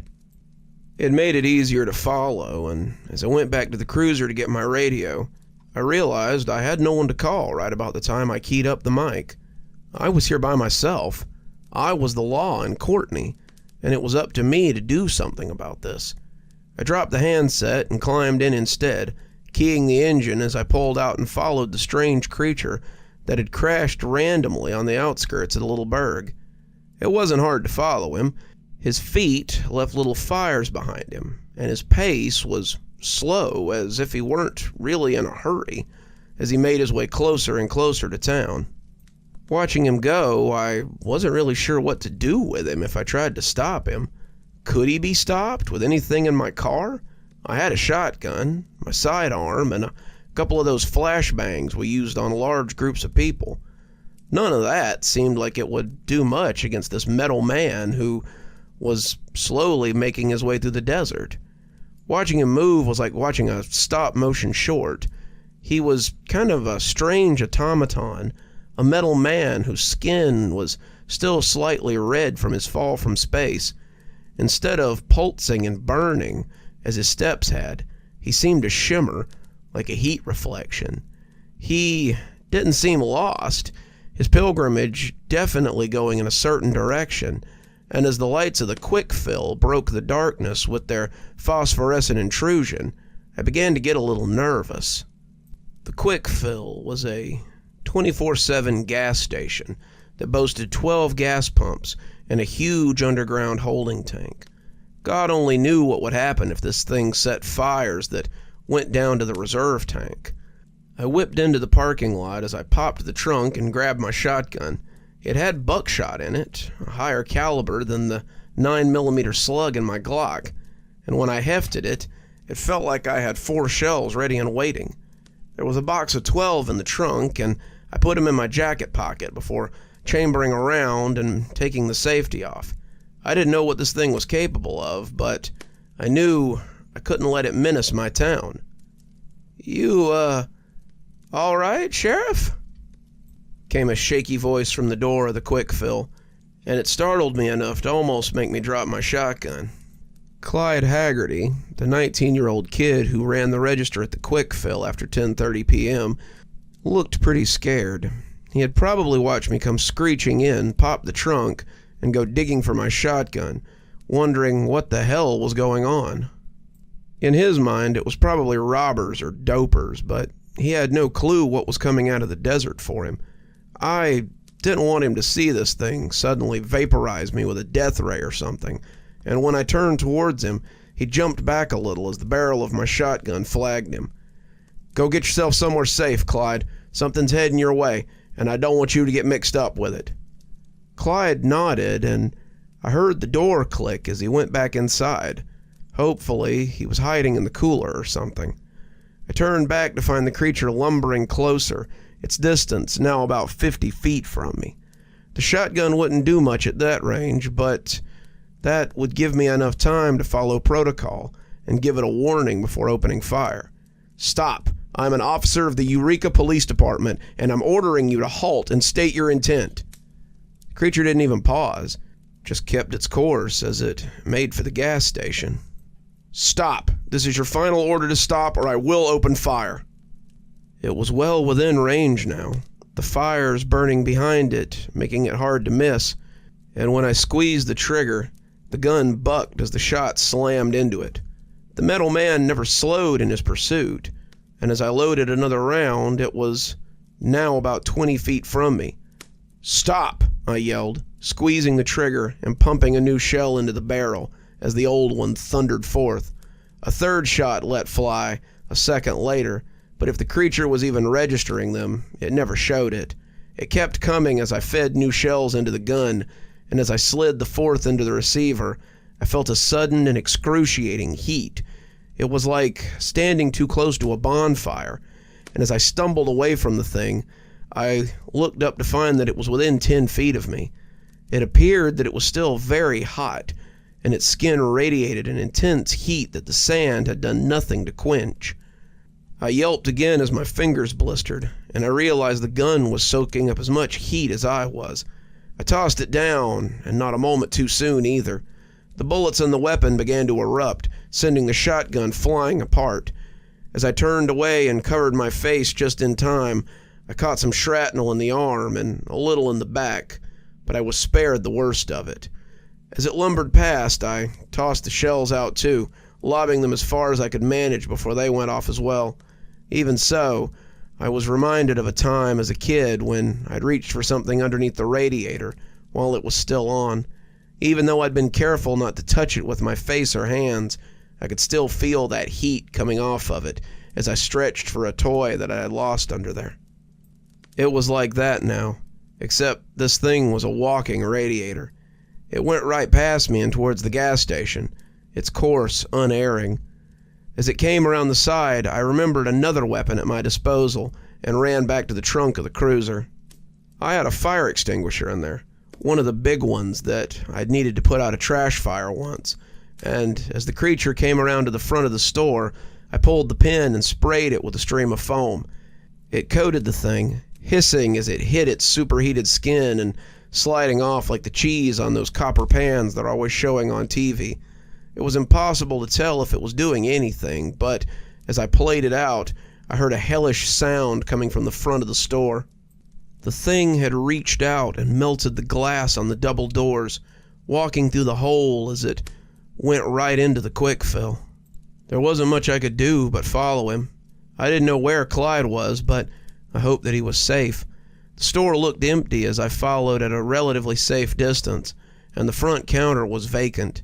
It appeared that Clyde had taken me seriously, and as the creature stumbled into the little shop, I found myself spraying at fires left in its passing. He went by the chips, the candy, the snack cakes, all of them curling a little as the heat kissed them. He was making his slow way towards the drink cooler, and he seemed to be looking for something in particular. As he stood looking in, the floor bowed and sagged beneath his otherworldly warmth. I was worried that he would go right through the floor at this rate. When he reached out, slowly and deliberately, his hand melted its way into the cooler, and the puff of angry, cold air that came out was almost comical.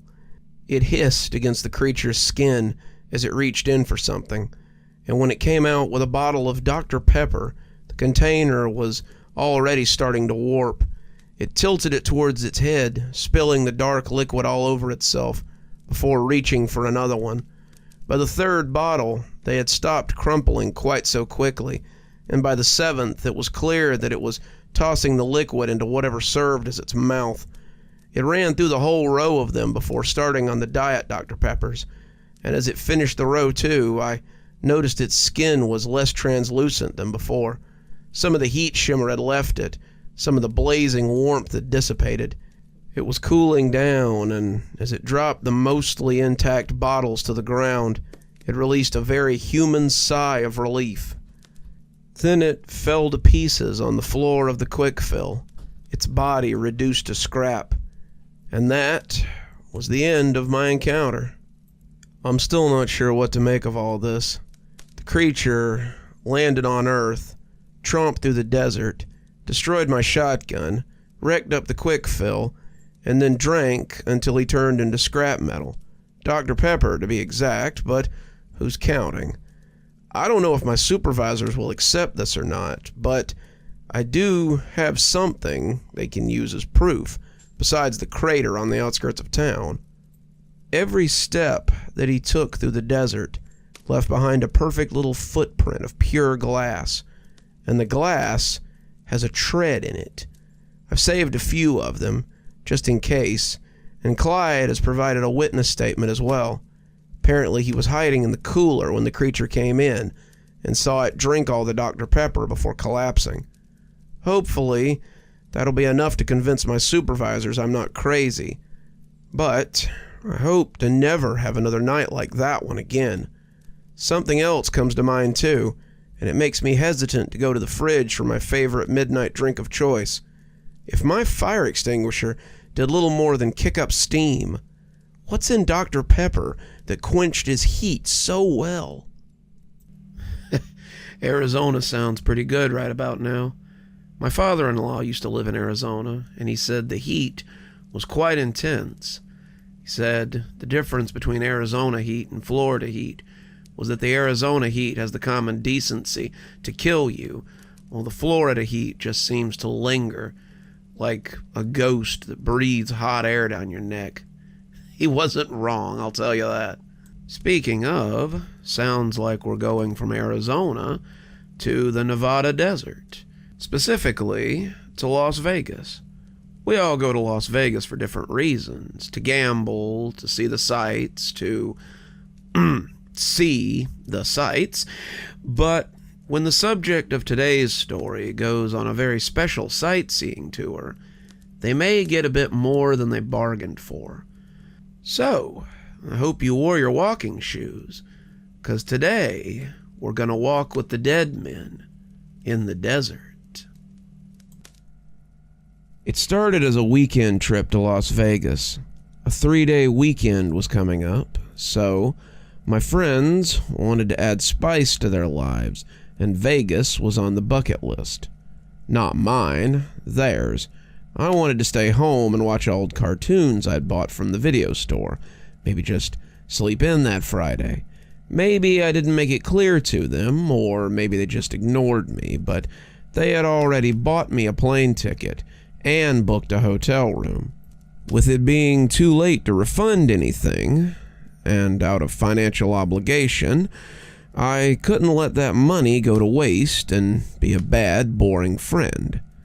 We landed and reached the hotel before noon. I had 5 friends with me, and everyone was feeling the excitement, especially one, Sadie.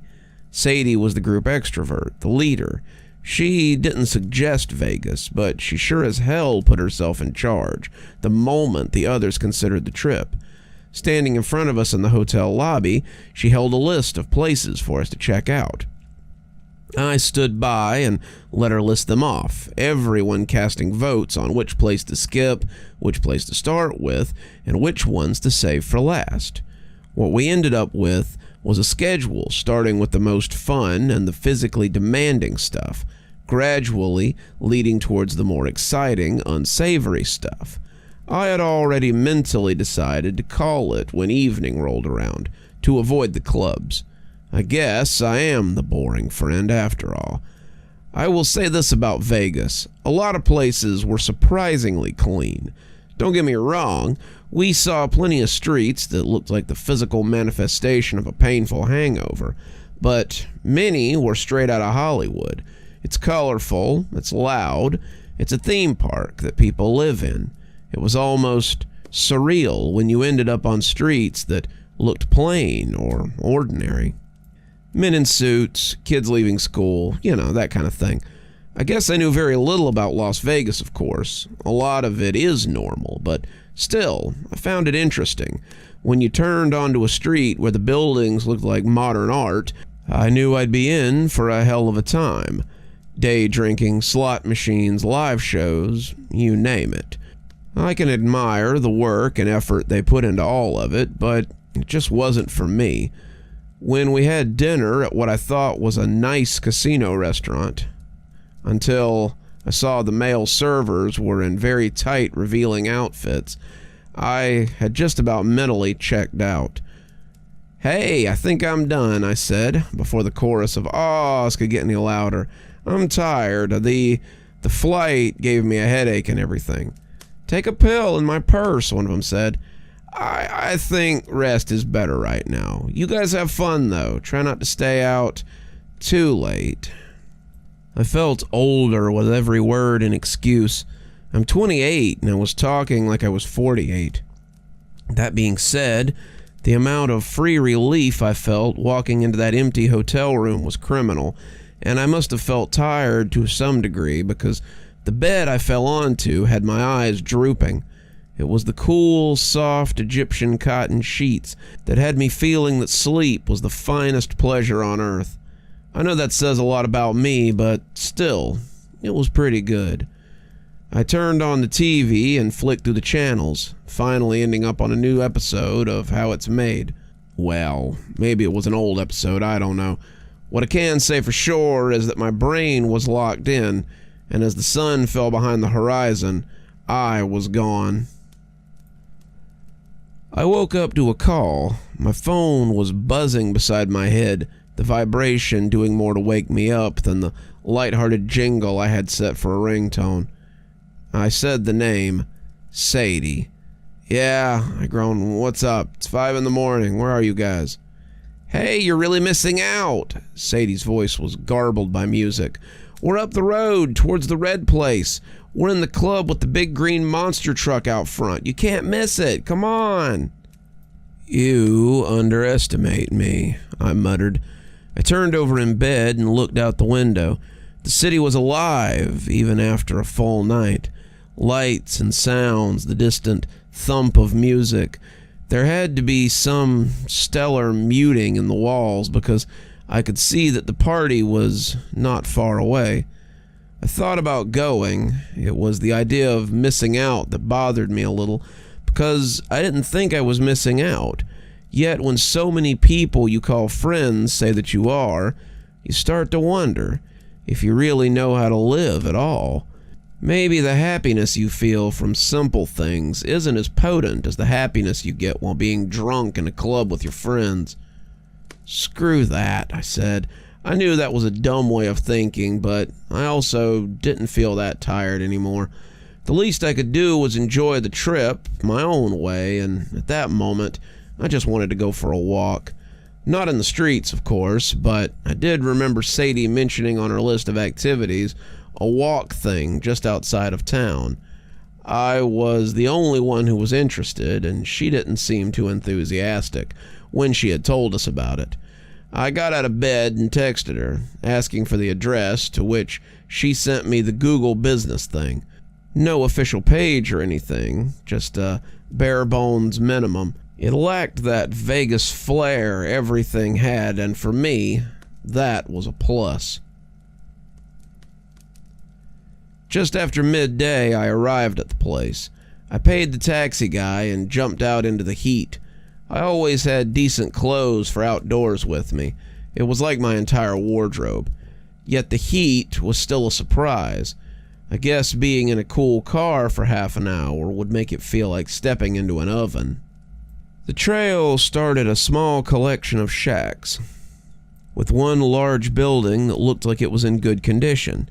It was painted an ugly yellow with small cartoonish paints all around it, like a cactus character, a tumbleweed, with some classic Roadrunner and Wile E. Coyote thrown in for good measure.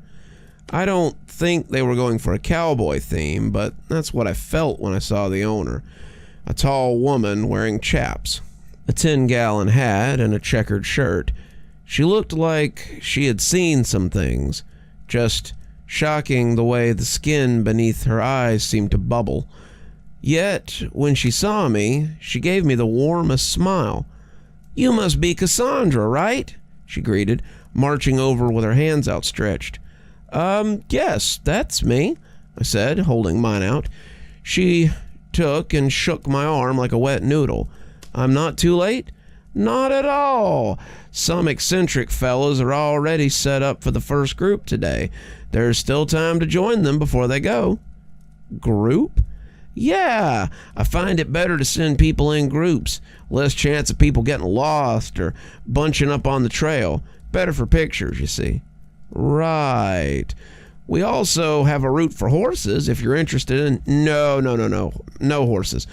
They scare me. I'll stick with the walking group." "Fair enough. I won't press you." I always hated when people said that. Nothing made me feel more pressured. Still, she was the sweetest lady, sweeter than honey and iced tea. I didn't say anything more and followed her to the start of the trail. There was clear signage with numbers near the fence and gate, indicating the different trails. The trail she pointed me to didn't have a sign or a number. "The first group should be waiting there." She pointed down the trail towards a huge rock. "They all set to leave in 5 minutes. Do you have anything you need?" "Water, hat, sunscreen," I said. "Good. It's hot now, but it'll get cool later. Little known fact about the desert," she said, pointing up a finger as if she expected me to take notes. I knew that already, of course. I nodded and started walking up the trail towards the rock. She already started her march back to the main building. I was feeling pretty good, excited even. I love the oppressiveness of the desert, and I was hoping that being 20 minutes out of Vegas, I would get to enjoy the natural beauty of it all. There was a group of people waiting by the rock, but looking at them was a little weird. I mean, I don't want to show my ignorance, but I think they were religious or just had some kind of cultural thing going on. Maybe I was about to walk with some foreigners from overseas, or it was some kind of LARP group. I didn't know. There was at least 20 people there, and it was hard to tell if they were all men or not because they were dressed in robes from head to toe. Not flowing robes either, but a lot more neat and constructed. My first real thought wasn't, what the hell are they wearing, but how the hell haven't they melted? All but one of their robes was red, but the last one, which was black. He stood tall and straight, the first one to turn in my direction. Upon seeing them, I was already psyching myself up to say something. Approaching the group of people alone was terrifying. As you can guess, Sadie and her group are the only ones who adopted me at work. I was just happy they did because I would have never gone up to them otherwise. Room for one more? I said with a forced smile. I was quiet at first, but I supposed it was better to be a little too quiet than a little too loud. The ones in the red robes turned from me and looked at the one in black. Please do. Have you ever been on this trail before? The man said. No, first time. Be sure to stick close and conserve your energy. It is to be a long walk. The man in the black robe pointed towards the desert, the distant rocks and the sparse foliage. It felt so surreal, but also right, like I had stepped into the adventure I wanted. Only something kept throwing me off. It was the silence from such a large group. When we started on the path, I didn't hear anything from the people in the red robes. The only ones I had heard speak up until that moment was the man in the black robe. He would speak to me every few minutes, usually to point something out, but the gaps between those moments were growing longer. Initially, I thought he was a guide, but it became clear as he drifted into the others that he was just familiar with the trail. I was too shy to keep the conversation going, finding myself just enjoying the sights. The range of colors was just incredible. So many people think the desert is just muted, dry color, but there are just so many different shades of light and dark. The vibrant oranges when we found ourselves in the ravine were stunning. We followed a stream in that shallow ravine until the trail opened into the desert again, just in time to see the sun settle beyond the horizon. The sky becomes like blood, the man in the black robe said behind me. I jumped, not at his voice, but because I thought I was at the back of the group. I wanted to keep everyone in view. A beautiful red, yes? I turned to look at him. He was looking at me. I could see his eyes, his pale skin through the slit in the robe. It was odd to look at because his hands were dark. Another culture thing, maybe. When I had finally registered his words as a question, I stuttered in response. Oh, yeah, I said, feeling a chill run down my spine. I took the hoodie out of my backpack and pulled it on. Amazing how fast the cold comes in too, huh? Yes. Do you think you can make the walk back? He asked. We should almost be there, so... No, we are quite far now, he corrected. By night, the journey back should be quicker, but 5 hours seems about right. My heart sank. I thought we had taken some turns and were just about to see the start of the trail again over the hill. Yet, looking around, I should have been able to see that distant glow of Vegas.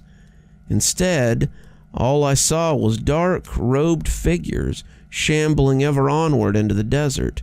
My water had run out, my phone had long since died, and I was hungry. My panic was stiff at first, but I began to hear it in my voice. Then, let's turn back, I said. You can go back. We're heading somewhere else, the man in black said. Is it close? Very, but you won't be able to join us, not as you are. He looked me up and down, and I wondered if he was referring to my clothes and how I stood out amongst them, but something in his eyes showed a different kind of disgust. It was like my entire existence didn't fit in, not just my clothes. His tone was growing more serious, less friendly. He was losing patience. At that point, I noticed a building noise, a rumbling, which I mistook for chatter amongst the men and women in red robes. But as it grew louder, it sounded more like an uncoordinated hum, like they were all humming a song that none of them knew the lyrics to. Again, too late, he murmured, as it should be. So it is. Too late, I repeated. Mind where you step. Once your weight is on your foot, your choice is made. The humming had reached a breaking point in tone. The night sky became a lot darker. The stars, the moon, they vanished. The midnight blue became pitch black, a surreal void. It felt like something was blocking it out of sight, because that same darkness seemed to move wherever I looked. Yet the desert remained illuminated by some strange source of light. I could see the red robes against the pitch black, and I watched as they marched across the sand.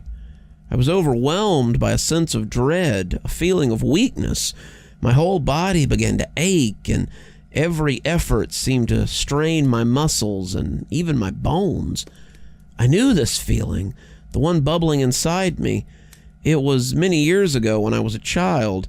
I was coughing in bed constantly, day after day.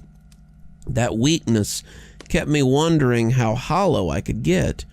I felt as weak and flimsy as a thin plastic bag. My heart, I could feel its every beat, as if all my insides were numb, and only it soldiered on. I was waiting for it to give out. The people in the red robes began to shed their blood-red fabric, naked forms that began to age and decay before my eyes. A space in the inky void ahead of me opened up, a shining white door, tall and thin. The way was clear, and I didn't have it in me to walk on. I was terrified. "Why are you scared?" the man in the black robe asked. "What awaits you is an end to the pain. Keep walking strong." He placed his hand on my shoulder and guided me. The people ahead of me were growing more grotesque by the second. I had no idea what made their bodies, so I was made to watch them unmake themselves. The skin, the fat, the pus, the blood, the shades of red began to turn blue and green. My head was burning inside. I felt dehydrated. While my body was in a state of shock and fear, my mind was trying its best to grip reality, to steer me away. The man in the black robe seemed to sense it, because he stopped walking and looked at me.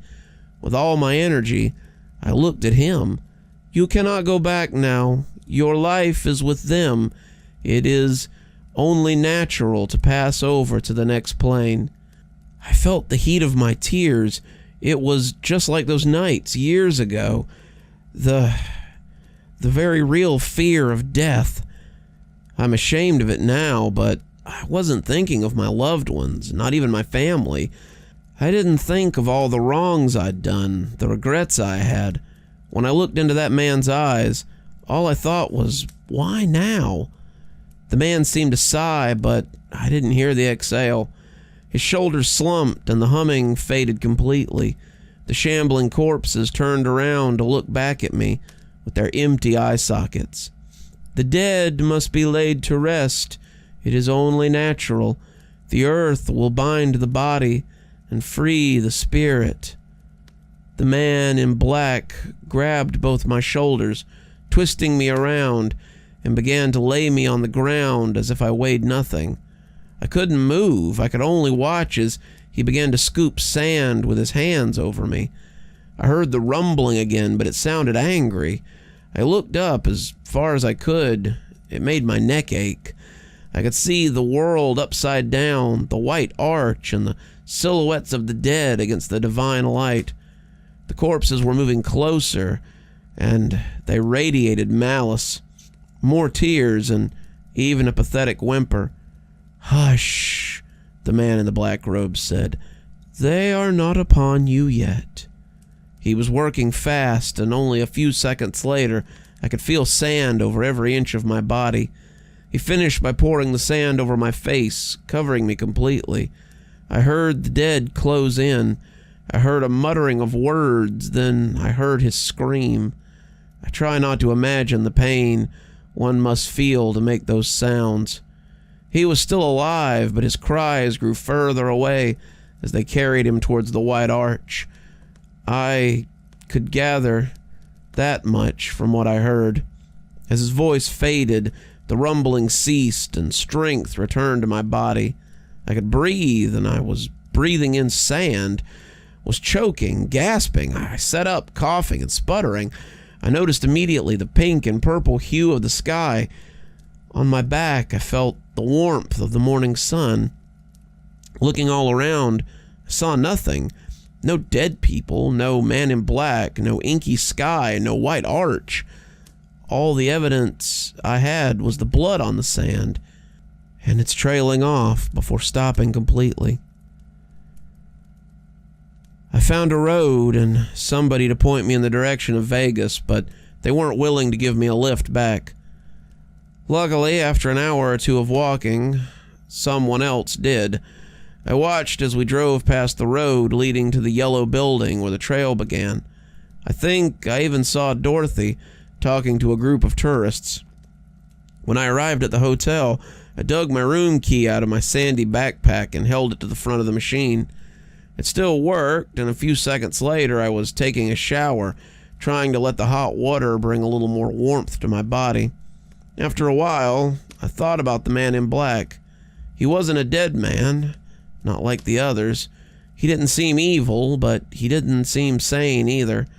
No matter what the conclusion I made about him, I realized that he saved my life, and he paid the price for it.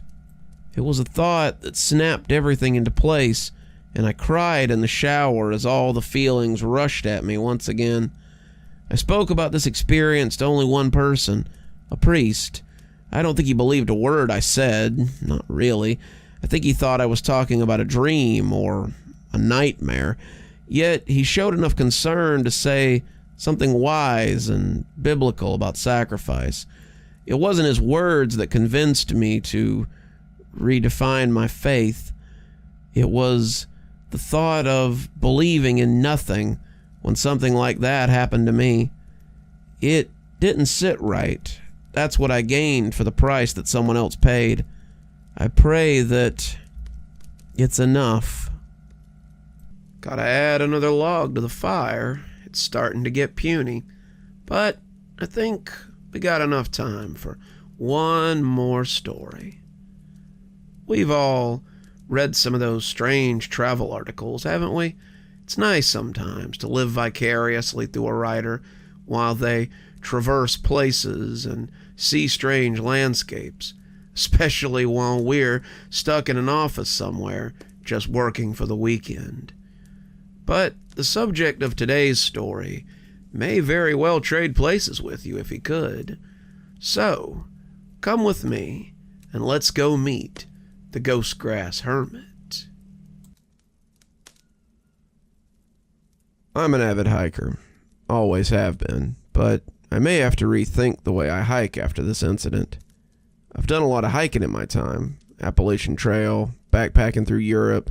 I've hiked trails in Mexico on the border and watched the lights of coyotes as they come to drop off their cargo. And in that time, I've never really felt like I was in danger. I've had some close calls, don't get me wrong, but at no time did I ever wonder if I was going to live through these times or not. My last hike was the exception to that. I was hiking in the Midwest when I came across the most beautiful place I'd ever seen. I can't say exactly where I was. I was somewhere near the Kansas-Oklahoma border, though. What I was doing could easily have been classified as vagrancy, but I had the appropriate credentials, so Any big-bellied Midwestern cop who stopped me knew I was out here shooting photos for Natural World, a magazine that had requested some travel shots. It was pretty cool to get paid for what was essentially professional homelessness, and when I stumbled upon the little dell and saw the grass fields, I knew I'd found my photo op. The grass sat at the bottom of the little dip, and I thought at first that I'd found a bog or a marsh. When the ground turned out to be solid, I made my careful way through it as I basked in the smell of wild hay and timothy. It was tall, the tips coming up over my head, and I let my hands slide delicately over the stalks as I walked through it. I was careful to keep my eyes peeled for snakes or any of the other biting or stinging insects that made a place like this their home. But I heard little beyond rustling as the residents took their leave of me.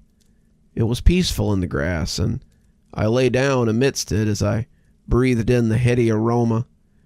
I blinked a little longer than I meant to, I guess, because when I opened my eyes again, it was nearly pitch dark. I sat up, not sure what had happened.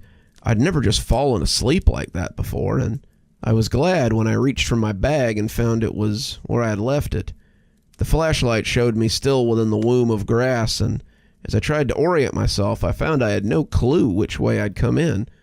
The grass went from inviting by day to an aromatic trap by night, and the wind played games with my senses as it rustled the thick sheaves.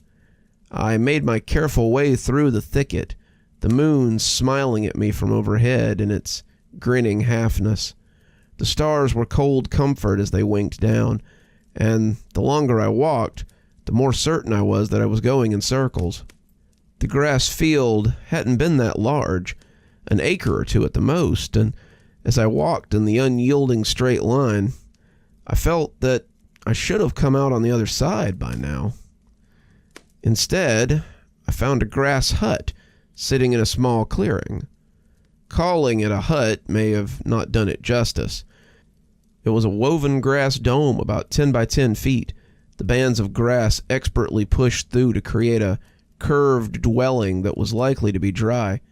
I could see smoke coming from the center, and I assumed there must be a little fire hole carved into it.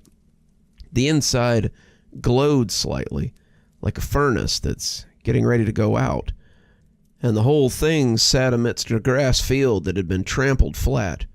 Whether by the feet of its inhabitants or not, I didn't know, but something about it looked a little spooky. It reminded me of the cannibal huts in the old Conan comics, and I hope the comparison wasn't apt. "Got yourself lost, son?" I jumped a foot and nearly dropped my flashlight, turning to see a hunched figure about 5 feet to my left. It was impossible to tell if it was a man or a woman, and its voice sounded ancient, but not threatening. It was hardly 4 feet tall in its hunched-up state, and it looked to be wearing a very old blanket in the fashion of a Mexican peasant in a Western novel. The sleeves hung over its arms like a wizard's robe, and the feet that poked from beneath looked to be covered in woven grass sandals. He grinned up at me with his unoccupied mouth, his gums wet and pulled into a smile, and I had to stop myself from shuddering as the silence stretched on into rudeness. "Sorry, you startled me, sir. Yeah, I must have stumbled into the grass here and lost my way. Any idea how I can get out?" "Just go that way and keep heading towards the sun at dawn," he said, hooking a thumb behind him. "Course, I guess it'll be a little hard till morning. Why don't you stay with me tonight? There's plenty of room in my little abode." I looked at the grass shack and then back at the little man. He'd startled me, but I decided there probably wasn't any harm in him. I agreed, and when he pressed on the side of the grass hut, I realized there was a door set expertly into the side of the hut. I had to marvel at the little creature's ingenuity as he showed me in, and the inside of the hut was no less impressive. The whole thing was set into the ground about 5 feet, and the roof extended down into the dirt walls. The smoke hole was the only opening to the sky, and the fire within burned cheerily. There was a pot sitting in the fire, and the contents made my mouth water a little bit. It smelled like meat and grain, and I imagined it was likely rabbit or squirrel, given the man's location. As I sat by the fire, I couldn't help but wonder how long it had taken him to craft something like this. The effort at work here would have taken weeks, if not months, and the end result was something truly spectacular. I made a mental note to get some pictures during the daytime, knowing the magazine would love to see it. "So, what brings you this far into the grass field?" he asked, taking the lid off the pot and stirring at it with a spoon. "I was just hiking," I said, the warm interior making me feel sleepy all over again. "I take pictures for magazines and write travel articles, and I sort of stumbled across your field on my way between places."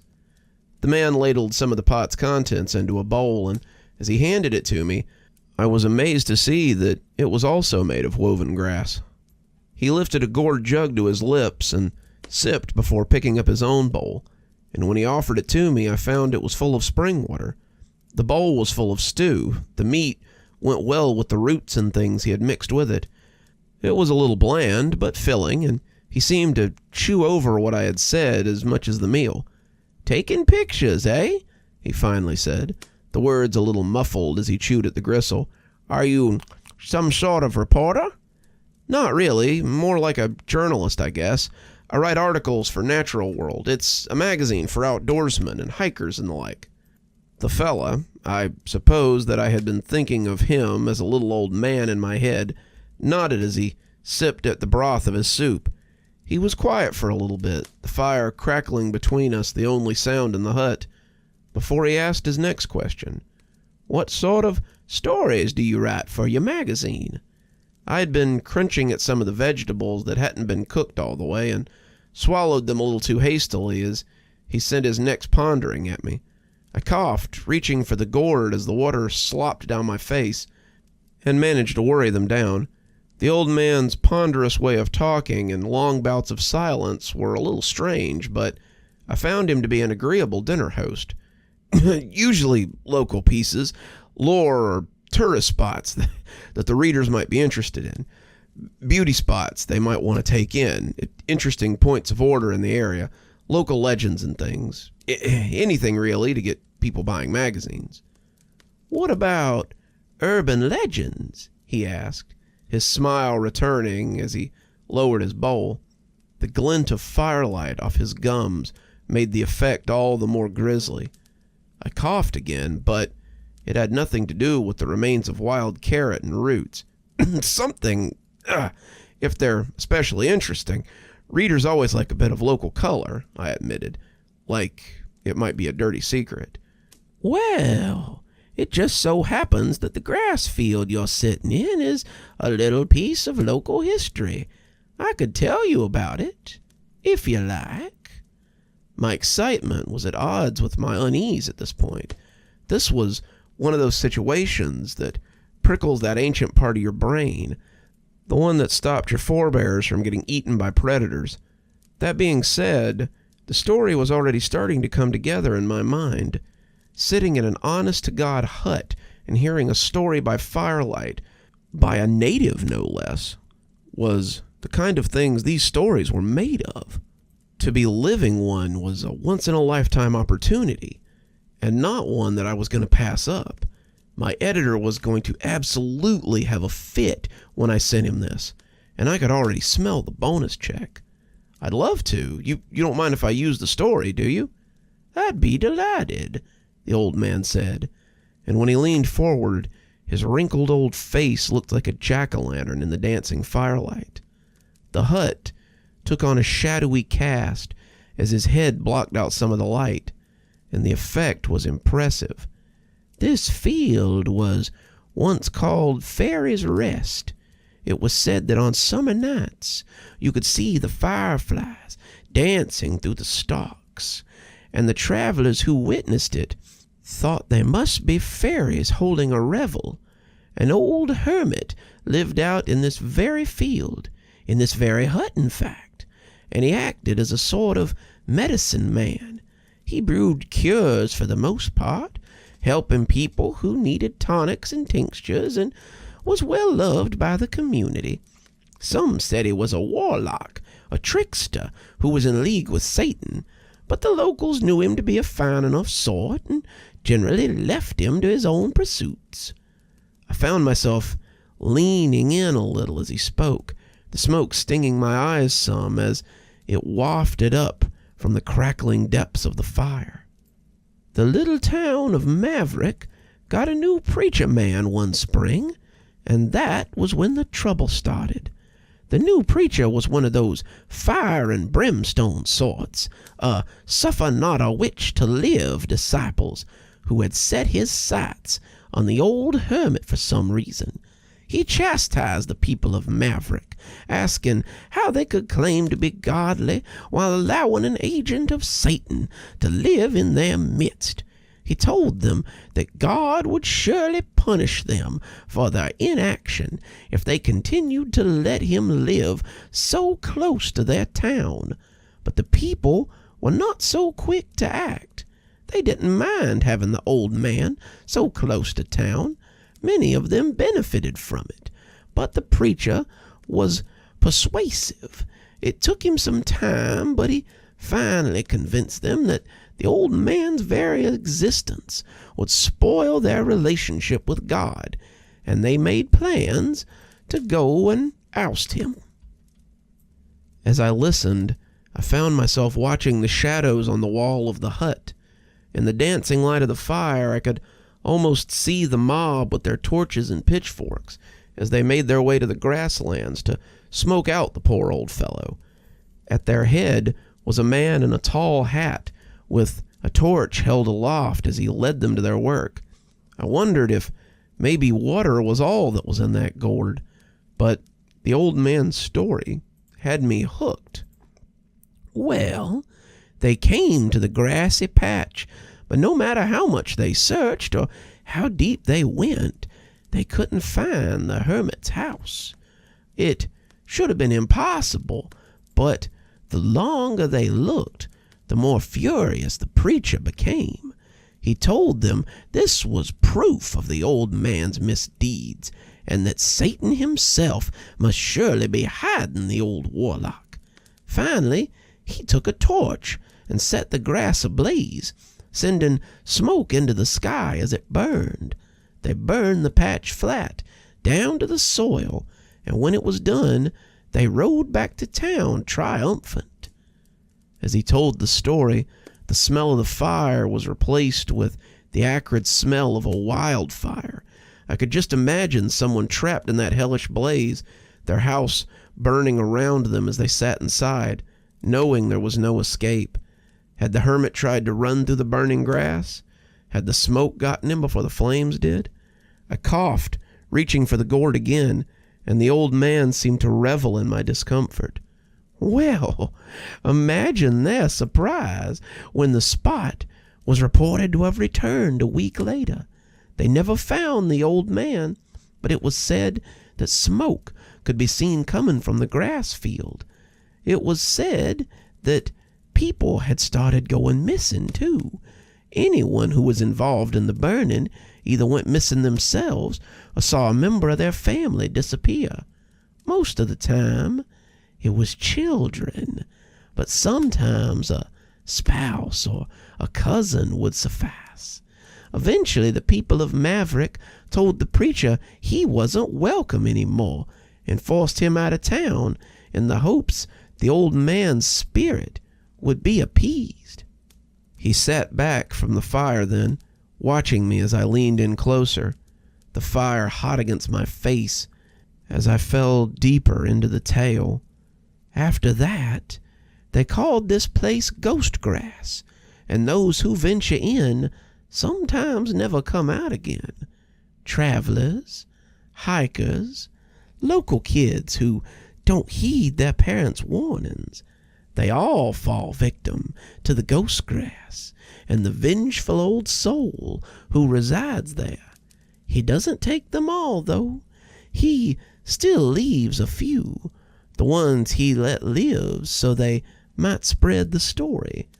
Those who come here without invitation, however, learn better than to meddle with things outside their kin. the people of Maverick still remember, and they always will." I leaned back as he finished, letting the implications sink in. Was he claiming to be the vengeful spirit of the grassy field? Or was he just messing with me? Suddenly, I had never felt less tired in my life, but when he suggested that we turn in for the night, I agreed without argument. Where would I go, after all? The people who had come to find the old hermit had never discovered the place. What were the odds of me stumbling out again with only the moon to guide me? I lay in the shadows of the hut, the fire burning low as the old man lay on the opposite side. He never snuffled or tossed, just lay there like a stone as I shivered beneath my blanket. I didn't want to sleep, didn't want to drop off with this thing so close to me. But I felt my long day of hiking catching up with me. I fought against sleep, trying not to fall into the web, but eventually the matter was settled for me, and I came awake in the morning like a diver breaking the surface. The hut was dark, but I could see the sun through the smoke hole. The old man was nowhere to be found, and I saw little else to do but pack up my bedding and leave. I got some pictures, kind of wishing the old man was there so I could include him, and left the hut behind me. I found my way out of the grass just as he had suggested, and after a single look back, I set off west, just as I had for the last week. The woods were far behind me, and the flatlands I found myself in were dotted with farms and fences, crops and cattle, and a dark snake that stretched its way across the ground as far as the eye could see. The road appeared once I broke the hills, and I followed it for most of the day. I saw a sign around noon that told me Maverick was 2 miles up the road, and when the outskirts came into view, I was glad to be back in civilization. I stopped at a local diner to write this down and send it to my editor, wanting to get it all out while it was still fresh. I don't know why I was worried about missing a detail, because I don't think any of the night before will ever leave my mind. The people of Maverick are very familiar with the grasslands and the legends that surround them. The woman at the Desert Flower Diner where I sit now shuddered when I told her about the night I'd had. She said I was lucky to be alive, luckier than Bill Register and his friends at least. When I asked who they were, she pointed to a bulletin board by the door. There hung 3 missing persons posters bearing the faces of 3 high school kids who had recently gone missing. Thinking about what meat might have been in that pot I ate makes my stomach flip, but suppose it's too late to regret now. So if you find yourself traveling the footpaths of Oklahoma and you come across a field of tall, lush grass, be very careful. They might hang your missing poster on that board too, should you become the next victim of the ghost grass hermit. I think that'll just about do it for today, but I hope you'll be back tomorrow for more stories and great times spent with friends. Until then, Dr. Plague, signing off. Have a wonderful day and a spooky evening.